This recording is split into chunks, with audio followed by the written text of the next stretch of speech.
क्या आपने कभी ऐसा महसूस किया है कि अब और सहन नहीं कर सकते, जैसे सुबह उठते ही सीने पर बोझ हो और पूरी दुनिया आपके ऊपर गिर रही हो, लेकिन किसी को इसका एहसास तक ना हो? क्या कभी आपका मन किया कि आप बस गायब हो जाएं, लेकिन फिर भी आप रुके रहे, टूटे हुए, थके हुए होने के बावजूद? अगर हाँ, तो यह संदेश खासकर आपके लिए है। ईश्वर ने मुझे आज यहां इसलिए भेजा है ताकि मैं आपको एक बात याद दिला सकूं। यह अभी अंत नहीं है, और मुझे पता है यह मानना आसान नहीं होता, खासकर जब दिल थका हुआ हो, जब आप तकिए पर चुपचाप आंसू बहाते हैं, जब खर्चे पूरे नहीं पड़ते, जब दिल चीख उठता है अब नहीं सह सकता। उस समय आशा सबसे दूर लगती है। लेकिन मैं चाहता हूं कि आप मेरे साथ कुछ मिनट चले। 4 सच्चाइयां हैं जो आपके जीवन की दिशा बदल सकती हैं और आपको फिर से जीवित कर सकती हैं। क्या आपने कभी अपने चारों ओर लोगों की भीड़ में भी खुद को अकेला महसूस किया है, जैसे आप सबके बीच होते हुए भी अदृश्य हैं? एक ऐसा दर्द जिसे कोई देख नहीं पाता। आप काम पर मुस्कुराते हैं, दोस्तों से बातें करते हैं, सोशल मीडिया पर तस्वीरें डालते हैं, लेकिन जब दरवाजा बंद होता है तो आप अकेले रह जाते हैं उस बोझ के साथ जिसे कोई नहीं देखता। आपकी आत्मा अंदर ही अंदर चिल्लाती है, लेकिन बाहर से सब ठीक लगता है। क्या आपने ऐसा कभी महसूस किया? कई लोग सोचते हैं कि जब भगवान चुप रहते हैं तो वे कुछ नहीं कर रहे, परंतु भगवान की चुप्पी कभी भी उनकी अनुपस्थिति का प्रमाण नहीं होती। अक्सर यह पवित्र भूमि की तरह होती है जब वो गुप्त रूप से कार्य कर रहे होते हैं। वो ऐसे रास्तों को तैयार करते हैं जिन्हें आप अभी देख नहीं सकते। उन टुकड़ों को जोड़ते हैं जो तब तक समझ में नहीं आएंगे जब तक पूरी तस्वीर नहीं बन जाती। इजराइल के लोगों ने यह जाना।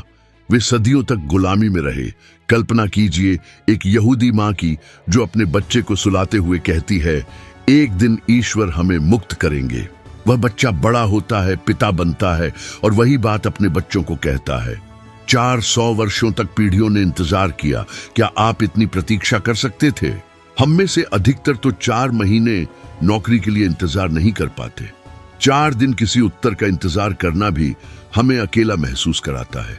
लेकिन ईश्वर का समय अलग होता है। वो अनंत काल के समय में कार्य करते हैं। वे वह देख पाते हैं जो हम नहीं देख सकते। कई बार जब हम प्रार्थना करते हैं, वे इंतजार करो कहते हैं ताकि वे हमें बचा सकें।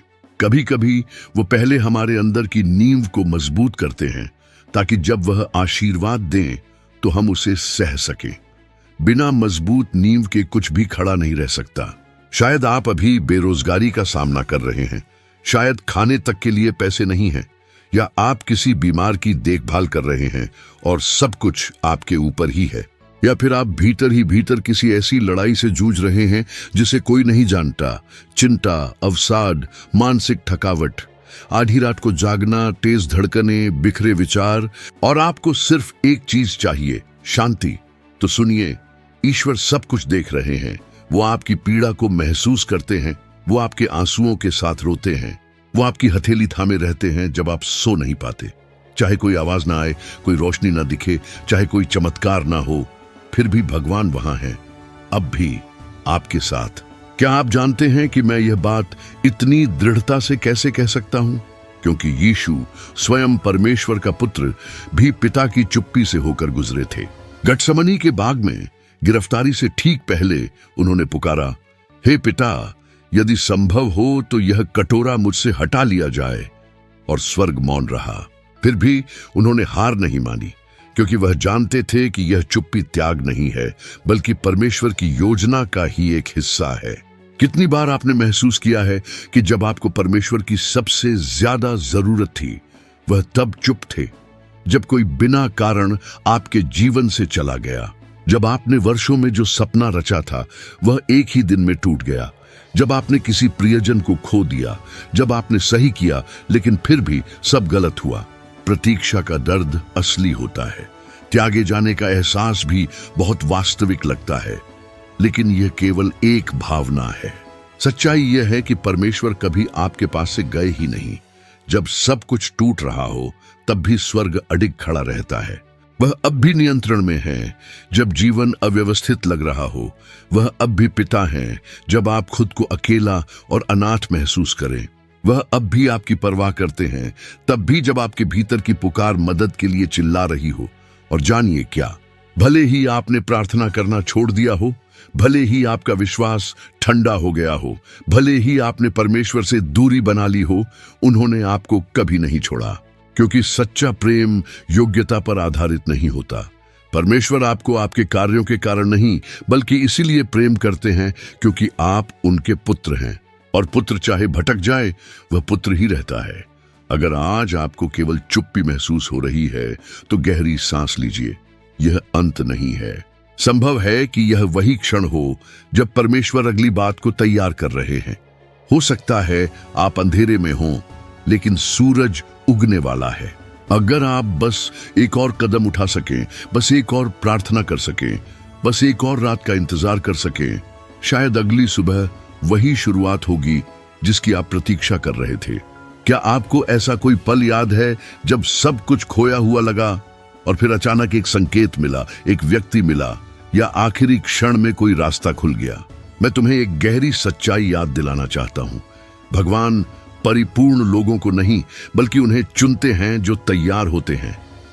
पेतरुस यीशु के साथ चला। उसने चमत्कारों को अपनी आंखों से देखा, उसने अलौकिक को छुआ। लेकिन जब सबसे अंधेरी घड़ी आई, तो उसने अपने गुरु को नकार दिया। एक बार नहीं, दो बार नहीं, बल्कि 3 बार। उसने डर, शर्म और निराशा में कहा कि वह यीशु को नहीं जानता। सोचो, उस पल के बाद उसके मन में क्या चल रहा होगा? अपराध बोध, पछतावा और यह यकीन कि उसने उसी को धोखा दिया जो उससे सबसे ज्यादा प्यार करता था। लेकिन जब यीशु जी उठे, तो उन्होंने क्या किया? उन्होंने पेतरुस को ढूंढा, अपमान करने नहीं, बल्कि उसे फिर से बहाल करने के लिए। यीशु ने उससे पूछा, पेतरुस, क्या तुम मुझसे प्रेम करते हो? और हर बार जब उसने हां कहा, यीशु ने कहा, मेरी भेड़ों की देखभाल करो। यीशु कह रहे थे, तुम अब भी महत्वपूर्ण हो। मैं अब भी तुम पर भरोसा करता हूं। तुम्हारी गलती ने तुम्हें अयोग्य नहीं बना दिया। मैं अब भी तुम्हारी कीमत देखता हूं। शायद आज तुम्हें भी यह सुनने की जरूरत है कि चाहे जो भी हुआ हो, तुम्हारी कीमत अभी भी बनी हुई है। उस धोखे के बाद भी, उस गिरावट के बाद भी, उस गलती के बाद जिसे कोई नहीं जानता, लेकिन तुम अपने अंदर छुपा कर रखते हो, भगवान अब भी तुम्हें अपने पास चाहते हैं। उन्होंने तुम्हें त्यागा नहीं है। वे अभी भी तुम्हारे लिए योजनाएं रखते हैं। वे यह नहीं देखते कि तुमने क्या किया, बल्कि यह देखते हैं कि तुम क्या बन सकते हो। बहुत से लोग एक दर्दनाक क्षण में अटक जाते हैं, मानो वही गलती पूरी जिंदगी को परिभाषित कर देती हो। कुछ लोग प्रेम से दूर हो जाते हैं क्योंकि उन्हें लगता है कि वे अब इसके लायक नहीं। कुछ अपने सपनों को छोड़ देते हैं क्योंकि उन्हें खुद पर विश्वास नहीं रहता। और कुछ प्रयास करना बंद कर देते हैं क्योंकि उन्हें लगता है कि अब बहुत देर हो चुकी है। लेकिन सुनो, जब तक तुम सांस ले रहे हो, तब तक देर नहीं हुई है। याद है वह खोए हुए बेटे की कहानी? उसने पिता से विरासत मांगी जैसे पिता मर चुका हो। वह चला गया, सब कुछ गंवा दिया और खो गया। लेकिन जब वह लौटा तो पिता ने उसे गले लगाया। उसने उसे अंगूठी पहनाई, पांव में जूते दिए और उत्सव मनाया। क्योंकि पिता का प्रेम बेटे की परफॉर्मेंस पर निर्भर नहीं करता। वह इसलिए प्यार करता है क्योंकि वह पिता है। और भगवान भी तुम्हें ऐसे ही प्रेम करते हैं। कितनी बार तुमने खुद से कहा है, मैं अब पहले जैसा नहीं रहा, और इसी वजह से तुमने खुद को उन चीजों से दूर कर लिया जो कभी तुम्हें शांति देती थी।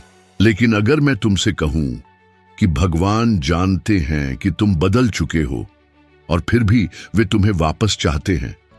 वे तुमसे परिपूर्ण रूप की अपेक्षा नहीं करते, बस एक सच्चे दिल की तलाश में है। उनके हाथों में तुम्हारे टूटे हुए टुकड़े भी एक सुंदर कृति में बदल सकते हैं। वे शर्म को अनुग्रह में, गलतियों को गवाही में और अंत को नई शुरुआत में बदल सकते हैं। ओपरा विनफ्रे की कहानी याद करो। बचपन में शोषण का सामना किया, पहले नौकरी से निकाल दी गई क्योंकि कहा गया कि वह टीवी के लिए उपयुक्त नहीं है। लोगों ने उन पर विश्वास नहीं किया, लेकिन उन्होंने अपने जख्मों को भरा, अतीत का सामना किया, और आज वे दुनिया की सबसे प्रभावशाली आवाजों में से एक हैं। क्यों? क्योंकि उन्होंने असफलताओं को अपनी पहचान नहीं बनने दिया। अगर वे अपने दर्द और गिरावट से उठ सकीं, तो तुम क्यों नहीं? तुम्हारी कहानी एक बुरे अध्याय से परिभाषित नहीं होती। तुम वह गलती नहीं हो, तुम वह क्षण नहीं हो जब सब कुछ बिखर गया था। भगवान अब भी तुम्हारी कहानी लिख रहे हैं, और जब वह लिखते हैं तो वे अंत को बदल देते हैं। तुम भूले नहीं गए हो, तुम रद्द नहीं हुए हो। कई बार हमें जो सबसे ज्यादा रोकता है वह लोगों की बातें नहीं होती, बल्कि वो शब्द होते हैं जो हम खुद से बोलते हैं जब आईने में खुद को देखते हैं। लेकिन आज मैं तुम्हें एक चुनौती देना चाहता हूं। अपने बारे में अपनी बातों को बदलो। खुद को वैसे देखने की कोशिश करो जैसे भगवान तुम्हें देखते हैं, प्रेम से भरे, थामे गए और फिर से खड़े किए गए। जब भी आप खुद को देखकर सोचें मैं पर्याप्त नहीं हूं, तो विश्वास से उत्तर दें, लेकिन परमेश्वर है। जब अपराध बोध अनुग्रह से ज्यादा जोर से बोलने लगे, तो याद रखें, जहां पाप बढ़ा वहां अनुग्रह उससे भी अधिक बढ़ गया। अगर आप खुद को अयोग्य, थका हुआ, टूटा हुआ या खोया हुआ महसूस करते हैं, तो जान लें कि परमेश्वर ऐसी ही कमजोरियों से सबसे शक्तिशाली गवाही बनाता है, क्योंकि जब वह निर्बलों का उपयोग करता है तो उसकी शक्ति स्पष्ट हो जाती है। जब वह गिरे हुओं को उठाता है तो संसार देखता है कि सामर्थ्य योग्यता से नहीं, अनुग्रह से आती है। इसलिए अब खुद को छिपाना बंद करें, खुद को पीछे मत हटाइए। परमेश्वर की उस योजना से बाहर मत हो जो अभी भी जारी है।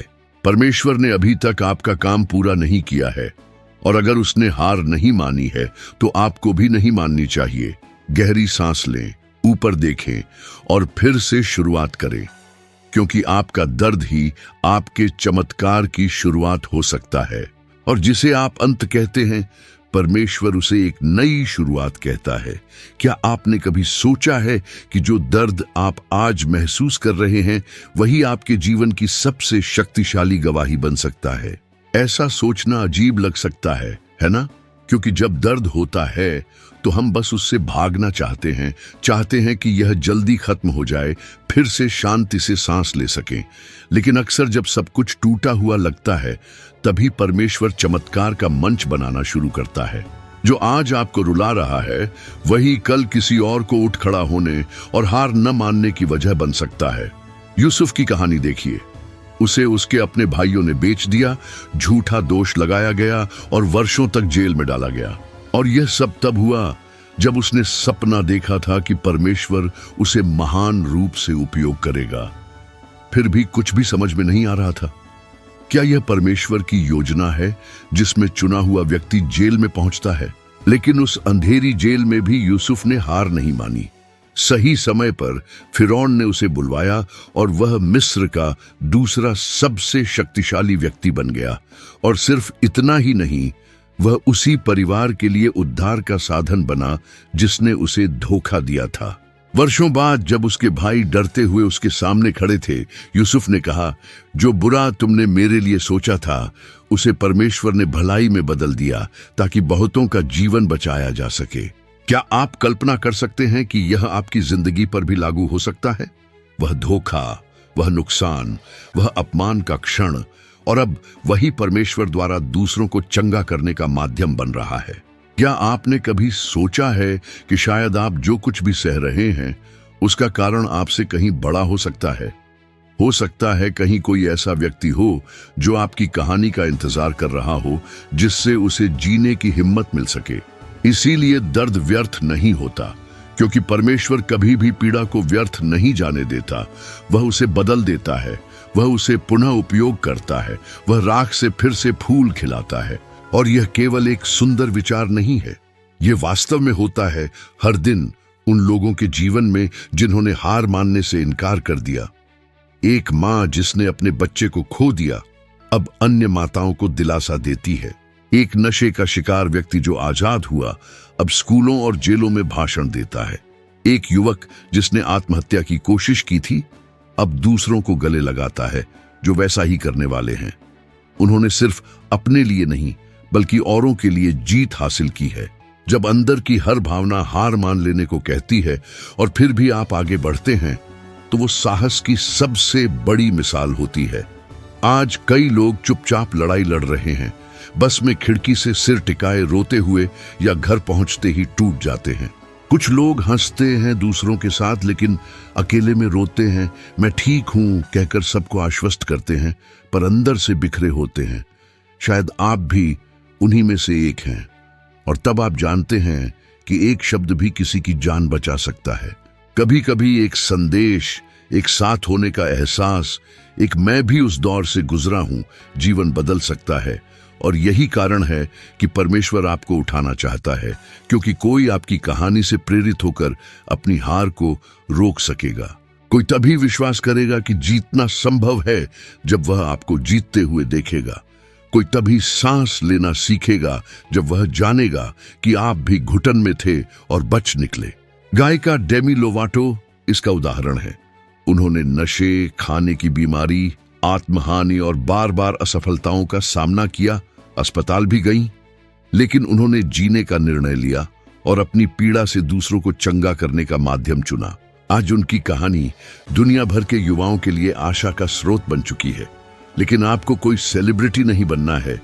कई बार एक इंसान की जिंदगी बदल देना ही पूरी दुनिया बदलने जैसा होता है। वो इंसान एक दोस्त, पड़ोसी, सहकर्मी या कोई अजनबी हो सकता है जिसे आप सही समय पर मिले। अगर आप परमेश्वर को अपनी पीड़ा का उपयोग करने देंगे तो वह आपको एक चलते फिरते चमत्कार बना देगा। आप सोच सकते हैं, मैं अभी खुद ही टूटा हूं, किसी की मदद कैसे करूं? और उत्तर है, इसी कारण से, क्योंकि कुछ लोगों को उन लोगों की जरूरत होती है जो अभी भी सफर में हैं, न कि सिर्फ उन लोगों की जो पहले से पहुंचे हुए हैं। उन्हें परफेक्ट जवाब नहीं चाहिए, उन्हें सच्ची सहानुभूति चाहिए, एक ईमानदार गले लगाना, एक आवाज जो कहे, मुझे अब भी दर्द होता है लेकिन मैं चल रहा हूं, तुम मेरे साथ चलोगे? आपको पूर्णता का इंतजार नहीं करना है, बस परमेश्वर को अनुमति देनी है कि वह आपकी अब तक की कहानी से काम करे। जब तक आप अपनी यात्रा को केवल पीड़ा मानते हैं, यह बोझ रहेगा, लेकिन जब आप उसमें उद्देश्य देखेंगे, यह ताकत बनेगा। शायद आज आप जमीन पर हैं, टुकड़ों को समेटने की कोशिश कर रहे हैं, लेकिन ठीक वहीं उसी दर्द में परमेश्वर कुछ नया शुरू कर सकता है। वहीं से वह आपको खिलने का अवसर दे सकता है। और जब वह दिन आएगा, और वह जरूर आएगा, तो आप पीछे मुड़कर कहेंगे, यह कठिन था, लंबा था, बहुत दर्द भरा था, लेकिन यह सब कुछ मूल्यवान था, क्योंकि अब मैं वो आवाज हूं जो दिलासा देती है, वो हाथ जो उठाता है। अब मैं वो रोशनी हूं जो अंधेरे में रास्ता दिखाती है। शायद यही मिशन उस हर सपने से बड़ा है जो आपने कभी पीड़ा से पहले देखा था, क्योंकि गवाही बिना प्रक्रिया के नहीं आती, और आपकी प्रक्रिया अब भी चल रही है। लेकिन इसका अंत परमेश्वर पहले ही लिख चुका है। वह अंत है जीत, चंगाई, पुनरुत्थान, प्रभाव और जीवन। चाहे अभी सब कुछ खत्म सा लगे और उम्मीद एक फैंसी शब्द लगे, फिर भी आप अभी तक सांस ले रहे हैं। और जब तक आप सांस ले रहे हैं, कहानी चल रही है, अभी अंत नहीं हुआ है। और जब अंत आएगा, वह परमेश्वर की ओर से होगा और उसमें जीवन होगा। एक ऐसा दिल जो बार बार की निराशाओं से कठोर हो गया है, और एक ऐसा विश्वास जो इतनी ठेस खा चुका है कि अब प्रार्थना करने की भी हिम्मत नहीं बची है। लेकिन जब सब कुछ ना कहता है, तब भी एक आवाज धीरे से कहती है, जारी रखो। और वह आवाज भले ही धीमी हो, वास्तव में पवित्र आत्मा की आवाज है।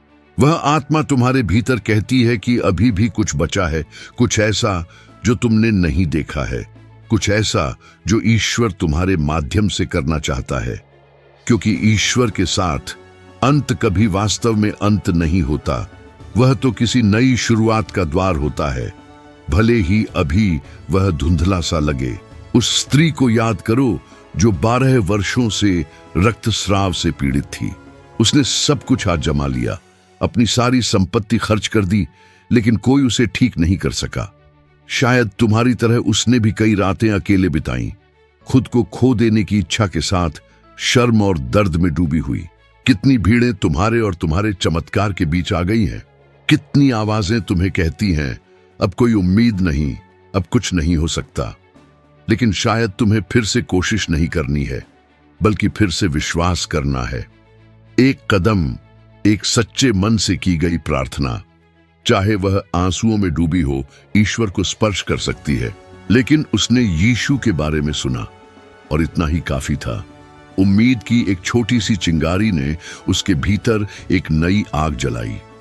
वह कमजोर थी, फिर भी उठ खड़ी हुई। समाज की नजरों में अशुद्ध होते हुए भी वह भीड़ को चीरती हुई चली। और जैसे ही उसने यीशु के वस्त्र का छोर छुआ, वह चंगाई पा गई। कई लोग सोचते हैं, मैं बहुत लंबे समय तक मजबूत रहा, अब बस आराम चाहिए। लेकिन याद रखो, आशा का मतलब हर समय ताकतवर होना नहीं है। आशा का मतलब है उस लौ को पूरी तरह बुझने न देना, उस रोशनी को जीवित रखना जो चारों ओर की अंधकार में भी थमी नहीं है। और ईश्वर लगभग बुझ चुकी मोमबत्तियों को फिर से जलाने में माहिर है। क्या तुम अय्यूब को याद करते हो? उसने सब कुछ खो दिया, अपने बच्चे, स्वास्थ्य, धन, मित्र और सम्मान। उसने मृत्यु की भी कामना की, लेकिन फिर भी उसने अपने विश्वास को नहीं छोड़ा। और अंत में ईश्वर ने उसे सब कुछ दुगना लौटाया। यह इसलिए नहीं कि वह परिपूर्ण था, बल्कि इसलिए क्योंकि उसने उम्मीद को नहीं छोड़ा। शायद तुम सोचते हो, मेरी स्थिति अलग है, कुछ भी बदलने वाला नहीं है।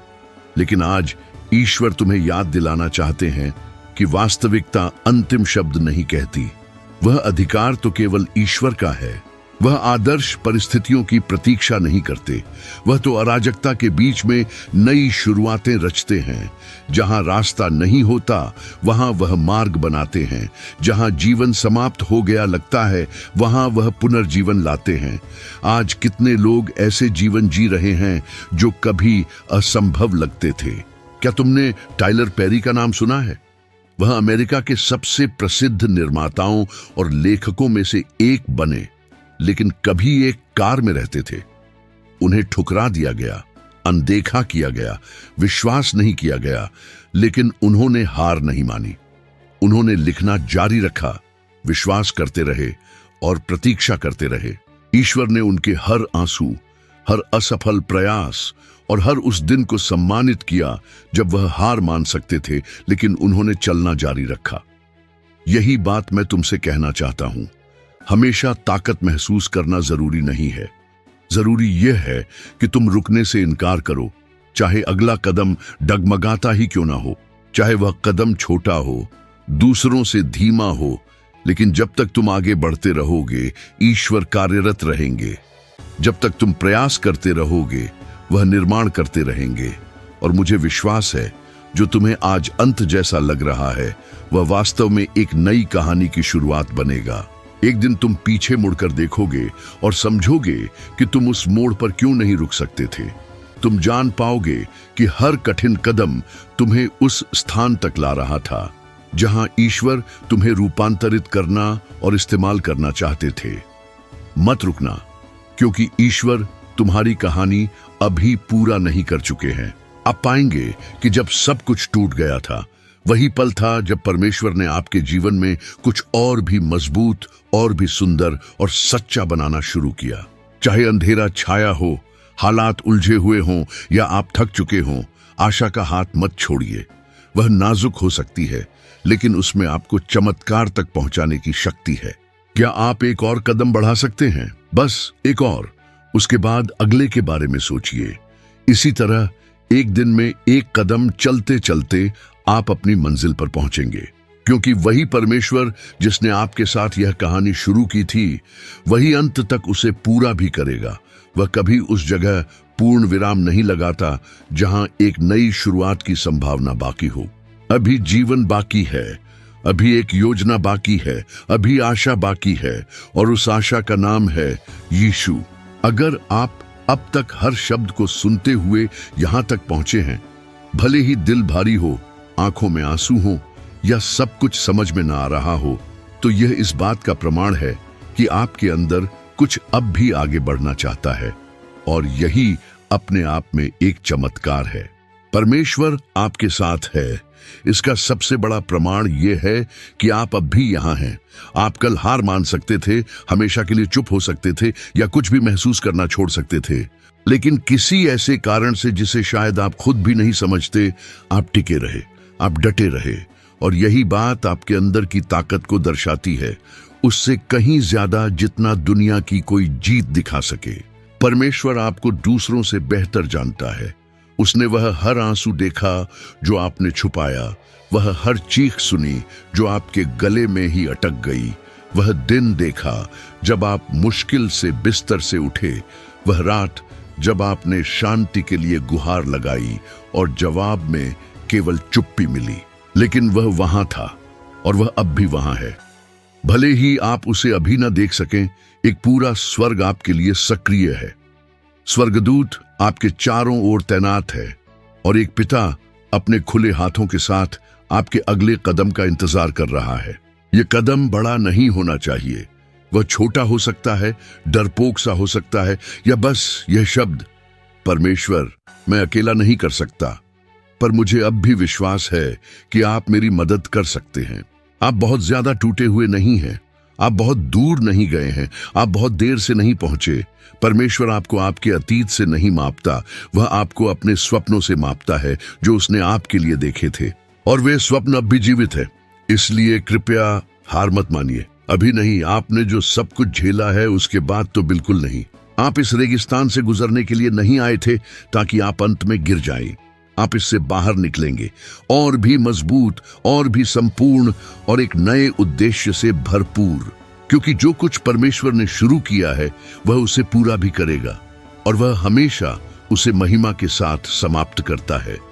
गहरी सांस लीजिए, आंखें बंद कीजिए, महसूस कीजिए वह उपस्थिति जो अभी आपको चुपचाप गले लगाती है।